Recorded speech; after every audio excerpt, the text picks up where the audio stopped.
there is a notable difference in the for sale by owner crowd, and the results are quite interesting.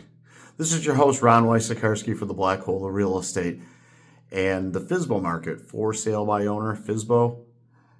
Interestingly, you would think at a time like this, more people would be going that path, whether to save money or because there is a proliferation of tools out there to help you get your home sold on your own, that people would actually be doing it, like in record numbers, and is actually quite the opposite, which is interesting.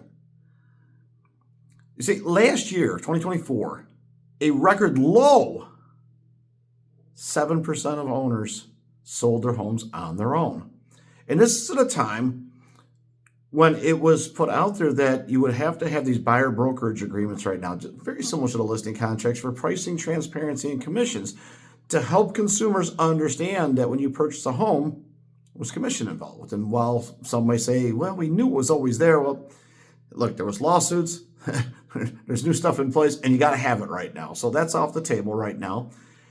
And for many people, they thought, well, geez, with all of this pricing transparency and people seeing the numbers, they would probably go out there and do it on their own.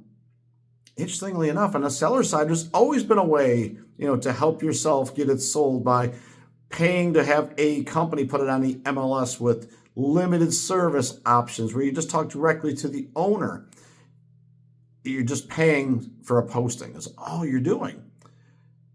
And one would think, with the economy the way that it is and people trying to save money and costs rising everywhere with inflation, that there would be just record numbers. But it was an all-time low last year, 2024. 7% of property owners sold it on their own. A all-time record, 91%, sold with an agent. Now, I'm not sure what the other 2% was over there. Maybe there's some fractions, but you get the idea. Record low on the FSBO side, record high on assisted sales where they hired a full-service agent. And then you get to this year, and we're at an even lower number. We're at 5% right now. And these are statistics from the National Association of Realtors, so NAR, and we believe them to be true. And if that's the case, not only was there a record last year, but now they're going to beat that record by 20-some%. So it's a big, big drop. And one has to wonder, why aren't more people doing it on their own? Because you can absolutely pay to get your property on MLS, and you go to any number of social media sites, and yet it's not happening. Now, when you dig deep in the data, you're going to find that when someone sells it on their own, the median sales price nationwide is $360,000. And when they use the help of an agent, a licensed broker, the number is $425,000. So $425,000 is an 18% gap. And I'm not telling you that if you sell it on your own, you're going to lose 18%. What I'm saying is that nationwide, the statistics are telling you that homes are selling for a lot more money when there's an agent involved. And you can pick apart that sampling if you like, but that's a really big gap. And let's face it, 18% is, I'm going to say, more than a typical commission. And there's no such thing as an average commission or a typical commission or a fixed price. We know that. We can't say it, so let's not have that message below over here. But let's just suppose, how many times do you see a commission of 18% or higher in a real estate transaction? I'd say not a lot. So with that in mind, if we're having less sales and there's way more money involved when there's a brokerage and an agent involved, it causes somebody to wonder, well, are we seeing a dynamic shift where now the vast majority of people in increasing numbers are going to want to hire an agent? I don't know that anybody would have predicted that. Maybe we thought it'd be the same or a little bit more, because I think people would venture out there and try it. It's just not happening in practice, which leads us, to the other side of this over here. What would an owner do if they were going to sell their property? Well, I think you would pay to play and get it like in MLSs and on social media and all the big portals. But weirdly, the numbers show that more than 40% of the people for sale by owner did zero supported marketing. So in essence, I guess we took a garage sale sign, put for sale by owner on it, and stuck in front of the house and waited for people to come by the house. And if you were wondering, what's the dynamic shift in here? I think the one thing we can really point to right now is in an up market, which we're not in right now. We're a neutral market. It could be a buyer's market for some areas of the country, but let's just call it neutral. It's about equal for buyers and for sellers to compete in the playing field.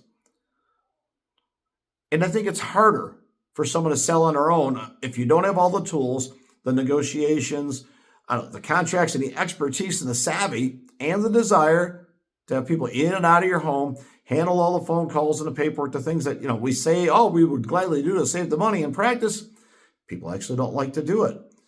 We're finding record numbers of phone calls not being answered. Someone's calling you to buy your home and you're not answering the phone because you think it's a robo-dial or don't want to deal with it, and not returning emails or responding to text messages or being super pre-selective about, I don't think that they're the right person to buy the home. Whatever that is, the homes aren't selling very well when they're for sale by owner. And apparently there's some work done by, real estate agents and brokers. And I say this tongue in cheek. I think there's a lot of people in the business that work super hard. I think there's others maybe can get by, I don't know, with good looks or something like that. But I think it takes a full effort to sell a property these days. If it's an up market where everything is selling in a nanosecond, like during the COVID times, that frenzy, I think you'd have a better success rate selling on your own because they're going to buy it anyways. And it's up market and people are highly motivated. They were doing crazy things like, we'll just buy your house. We'll pay you above the listing price. We don't even want inspections or appraisals. We'll just take it. And by the way, hey, if you want to live in the house for the next couple months, who cares? We'll take it later.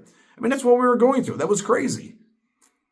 But that was an easier market to sell by owner. And now, because it's harder than that market to sell a property, I think this is where part of the problem was coming in. And with the marketing ability for a licensed agent typically being greater than that of someone selling on their own, there are some advantages to hiring an agent, quite possibly enough to cover the cost of the commission and then some. At least that's what the numbers that are being reported back to us. So where do we take it from here? If you're going to sell it on your own, I've kind of given you a little bit of a blueprint, if you could read between the lines, or how to do it. And if you're less inclined to take it upon yourself to sell on your own and hire an agent, then you're like the vast majority of the people, because a record number did it last year, 91%. And it looks like that number is going to go into the 93 range, 94 range, because only 5% of the people are selling on their own this year compared to 7% last year, which was an all-time record. And there you have it. So if you got questions about this, let me know. I want to be the source of information for you to help you make great decisions in the real estate space. This is Ron Wysakarski for the Black Hole of Real Estate.